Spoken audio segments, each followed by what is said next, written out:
Welcome back. This is part 2 of the Sandton Times podcast, episode 27, week 40. We're still on location at the Maslow Hotel in Sandton, which reopens again this week as we move forward with level 1 lockdown in South Africa. We're podcasting on the road, and I'm going to quickly just reposition the microphone for our next guest on this week's podcast.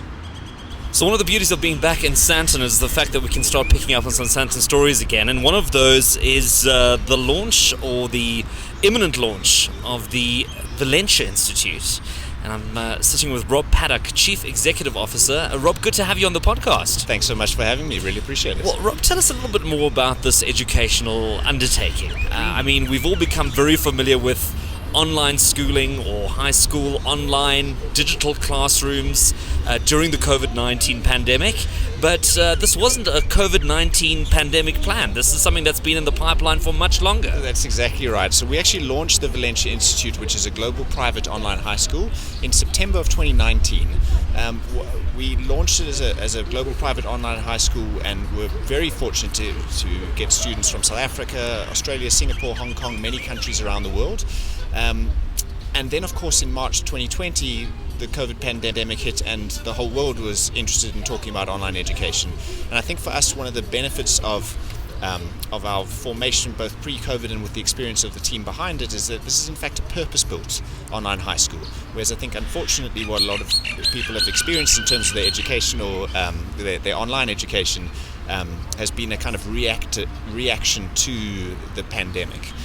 With individuals who, and with full respect to the institutions that have tried the very difficult task of figuring out online education for the first time, it's a very big lift, and it's a different set of skills that are required. So we have a purpose-built entirely online high school. Well, we're seeing you launching one of these campuses in Dunkeld right now, so there's a physical element to it as well. So it's not just kids sitting in front of a laptop the whole day. There is also a place that they can go to. What was the reasoning behind that? Yeah, it's been really interesting. So we launched as an online-only high school, and what we ended up finding was that increasing numbers of parents and students were saying, we love the curriculum, we love the high-touch, socially rich learning experience and so on, but isn't there somewhere where we can at least drop our kids off during the day? And so this got us thinking there is an immense opportunity to think differently about what a school looks and feels like, where students can actually come into a space, and as you've seen today, which looks a lot more like a co-working space. Students are completing all of their academic studies online, but they've got the support of what we call a mentor on site. These mentors come from an education psychology or a counselling background, and they're there to provide that critical pastoral care, create a whole set of additional extracurricular and enrichment activities for these learners. So they're really getting the best of tapping into a global network of teachers, of peers around the world for their academics, but they are having the opportunity to socialize in person on campus in an area like Dunkeld. Now, it's quite a shift, I think, for a lot of parents to have to now start thinking about a purely digital school, right? I mean, we're in such an established environment in South Africa where we're used to the school uniforms, and we're used to the blazers, and we're used to the little badges, and we're used to the assemblies, and all these things where there's heritage. Dad went to this school and granddad went to that school, and I'm also a blah blah blah. How do you now come into that market with something completely different? Are you finding it's parents that are really thinking differently that are approaching this, or are you also finding those traditional parents who've said, look, you know what, it's actually all very outdated? I think that one thing I'm very thoughtful on is that the traditional, as you spoke of, the kind of historic kind of education model, it works for a lot of people, and for that we say good on you, brilliant. If it's working for you, you should continue. But what we find is that typically, even in those more traditional schools, there's typically about 30% of those students for whom the model just doesn't necessarily fit. They don't necessarily want to kind of fit the mold and so on, and they look very purposely looking for something different. And really, it's those kids and those parents that we find are coming to us looking for an alternative which truly celebrates them as an individual and gives them a fundamentally more flexible modality of studying. There's also maybe this gut reaction or feel that the moment something is sort of digital or it's online, it must be more cost effective, or I'm getting a sort of a better deal than sending my kids to a place where they're also having to pay for a soccer field and a cricket field, and there's a building to be paid for. But that's not the case, though. It's not for lack of a better word, a cheaper product. It's it's an equally, if not better, product. It's just that it's being served up in a different way, isn't it? It's exactly right. So all the component parts that constitute a physical educational experience, what we've sought to do is to effectively disaggregate those into their component parts and really put experts in every single field and radically enrich the learning experience. So whilst the price point might be similar to that of a brick and mortar experience, what you're getting in terms of your educational experience, at least by our estimation, certainly outstrips what you could conventionally expect from a traditional school.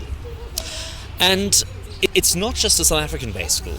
You've got learners logging in from all over the world. Take us a little bit more through that as well. So that I believe that the world of work that all of this young generation are entering is truly global. And at least as far as I'm concerned, the sooner we can start to get students engaging and collaborating with peers from other cultures in digital modalities, the better they're going to be suited for this future world of work. So we really create a huge amount of opportunities for these learners to have shared projects with students from other parts of the world, where they seek to understand each other's cultures, the nuances of their respective countries, and specifically as it relates to the SDGs, the challenges that they're experiencing, and how we can start to put our heads together to solve what are increasingly global challenges. This is just sort of the educational side of all of it. This has also been a very interesting business for you. You've come from the education business previously, and you've also managed to secure some fantastic funding for this idea. Take us a little bit more through that as well. I'm quite fascinated by this, I guess, global interest in moving into this kind of space. I think that, and this has been somewhat of an obsession for me, but anything that when we think about education, we need to be thinking about scaling quality.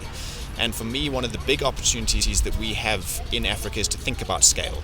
And I guess another point that I would make is that as South Africans, I think that we radically underestimate our own capabilities on a global stage. I've had the immense privilege of working to build a company, Get Smarter, to be a globally recognized business that was bought by a NASDAQ-listed company in 2017.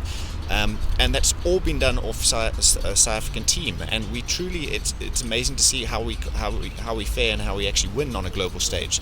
And so for me, the enthusiasm, the excitement that we had off the back of it, Get Smarter, we're carrying straight on into the Valenture Institute.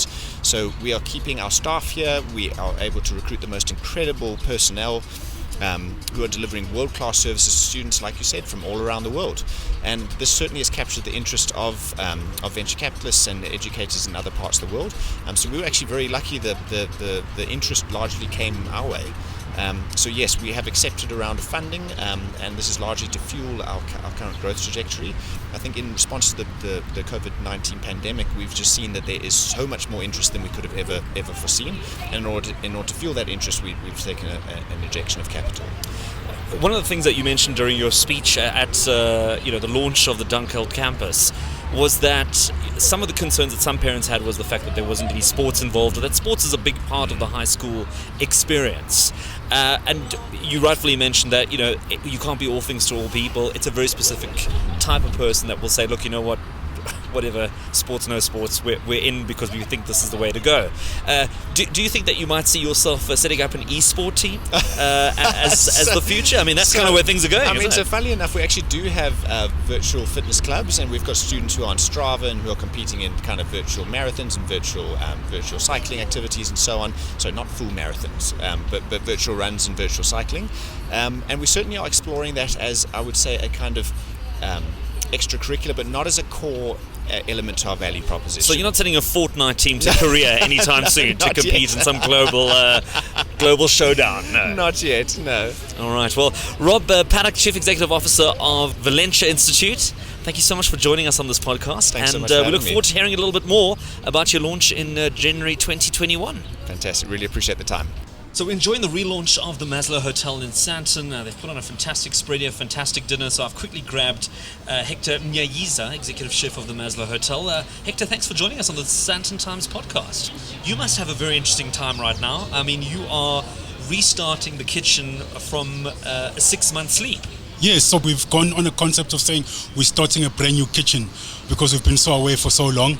I've had to check some of my guys if they can still cook, but I was very impressed with what they put out tonight. So yeah, man, we've just had to come in, discard everything that was in the fridges and start afresh and basically start the business as a brand new business that's going to be operating from the 1st of October. Well, we were chatting to Herman earlier on, and we briefly chatted on a couple of food things, nothing into your sector too much. Yes. But he was mentioning, dealing with suppliers where the flour's gone off, and you're having to now deal with old stock and establish what's new and what's fresh and what isn't. I mean, that must be quite a challenging thing to have to go through. Not only worry about your kitchen, but worry about if your suppliers are still around and if their produce is still good. Since you touched on suppliers, yes, during lockdown, closer to the opening, I've had to go back and speak to some of my suppliers. Unfortunately, some of them did not reopen because of just the financial burden they've been through during lockdown.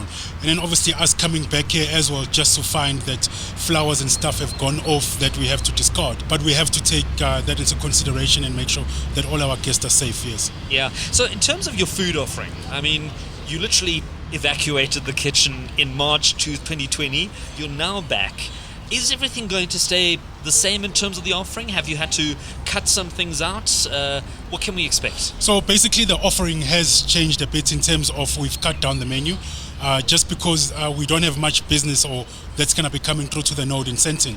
So as business grows, we'll start introducing more variety on the menu, because basically the plan for this year was to launch a new menu already by now. So unfortunately COVID happened, so we've had to put that on hold for now. So it's on the plans for early next year to launch our new menu. But currently we've just downsized the menu, but kept the old stuff that we had on the menu. We've just had to downsize the menu a bit for the next 3 months that are coming up. So let's go through some of the main attractions that we do find at the various hotels. Buffets and canapes. I mean, that must be Yes. the highest risk things that people are worried about. How have you adjusted that? So basically, we serve breakfast buffet at the Maslow and in conferencing. So what we've done now is that we've converted into an a la carte breakfast, where all our meals will be served a la carte, and then anything that goes on the buffet will be pre-packaged, so that not everyone is touching it. You just grab a juice or a milk and you go sit down. Same as in banqueting with canapes and stuff like that, they're gonna be pre-packed so that people don't grab, and we will have waitrons serving the guests, which we used to call in the older days what was called silver service, where they'll come up to you and serve you your meals, so you're not going up to the buffet and touching the food basically. And high tea, I mean, that used to be quite a popular thing on weekends. Is that still happening? The high tea will still happen on the second week of October. So we've also had to change the high tea a bit for COVID regulations. So we won't be putting out a buffet. We're going to be just plating it on platters that we're going to be putting on the tables for the customers to enjoy. Well, fortunately or unfortunately, you're part of a bigger group. Do you find that you pick up the phone to the chef at the Table Bay or at the Sun City Casino and say, listen, I'm thinking about doing this. What are you guys doing? Are you sharing notes? Yes, we do. Actually, speaking about that, just the other day I spoke to Chef Peter from Sun City because he had these screens that he had for his buffet. So I gave him a call. I said, Chef, where did you get that? He gave me the supply, he got it too, and my screens arrived today as well. So what basically the screen does is that if we do happen to have a buffet, the screen will be put in front of the chefing dish, and then the chef will be on the other side, and the chef will dish up for the clients that's on the other side. So yeah, we're very fortunate to be in a bigger group where we can share ideas and call each other just to share some ideas what the other chefs are doing. Yes. Well, Hector, it's both a challenging time in terms of having to now deal with all these new things, but I suppose there's also a bit of excitement in terms of the new opportunities that a lot of this brings. Is there anything specific that you've been looking forward to trying out, maybe looking at bringing some new things onto the menu that maybe this opportunity now allows? Yeah, I mean, I must say, when COVID started, I remember my GM saying that no one knows about this COVID, so we're all writing the test book as we go along. So we've had to change a lot in terms of the industry to make sure that people are safe. And I found that customer service is going to be very important during this time, to make sure that we look after our customers, we come up with new initiative things to do. So I'm looking forward to doing private dinners upstairs in the bigger rooms upstairs where a family will come, and we're planning just to do private dinners for them, or we're doing picnics on the lawns over the weekend where you can come through, pick up a basket and sit on the lawn. Also in banqueting, we're going to be doing that as well for banqueting, conferencing, where a conference can just have baskets where we give them baskets and they can go sit around the hotel and enjoy their lunch before they go back into their conferencing. Yes. Well, I think you've got one hell of a challenge ahead of you. One last question I always like to ask the chef, especially when I go somewhere where I know that the food is going to be good. Give me your signature dish on the menu, or something that you recommend that we should try on the menu while we're here. So once we open, man, I can say the oxtail is very good, even though we're going into summer. but the oxtail is always good. The baby chicken that we have on the menu is also good. We also have sushi on the menu, freshly prepared by the sushi chef that we have here on site that's going to be preparing the sushi as soon as we open on the 1st of October. Well, I look forward to trying that. Hector Mnyayiza, Executive Chef at the Maslow Hotel, thank you so much for joining us on the Sandton Times podcast. Thank you very much, man. All right, let's jump straight into our events guide for this coming week. Kicking off with Katie's Palace Bar. DJ Louis Almeida on the decks again this Friday with free entry from 4 p.m. Then Billy the Bums in Four Ways is having a summer countdown kicking off on Friday from 7:30 p.m. to 11:30 p.m. with Craig White and Don V. Saturday also from 7:30 p.m. to 11:30 p.m. with Martini and Kimmy K. Tigers Milk Cedar Square is hosting a weekend shakedown with Timo ODV on Saturday. 50 Rand deposit per person secures your table and booking is essential. Then Altitude Beach Club Four Ways open this weekend from Thursday to Sunday 12 p.m. to 11:30 p.m. with an array of DJs including Euphonic and more. Bookings are limited and no under 23s. And finally, the Grand Rivonia trading from Monday to Sunday again from 12 noon to midnight. Entrance fee includes food and is 750 Rand. And that's your weekend events guide on the Sandton Times podcast. Right, as we come to the end of another fantastic edition of the Sandton Times podcast, don't forget you can connect with us on our email address, editor@sandtontimes.co.za. You can also connect with us on Telegram and social media at Sandton Times. So if you want to send us a tweet or a post, or you want to send us a voice note, you can do that on Telegram or on social media. Then you can visit the blog on www.sandtontimes.co.za. And don't forget to subscribe, share, and leave a review or rating on Apple Podcasts, Google Podcasts, Spotify, Anchor, SoundCloud, or YouTube. It's been absolutely fantastic having you join us. Thank you to my guests for today. It's the last quarter of 2020 as we move forward under level 1. Let's connect again next week as we continue our travels in and around South Africa. We've got some incredible destinations still lined up, and we hope you join us for the tour. Thanks for listening, and let's chat again next week.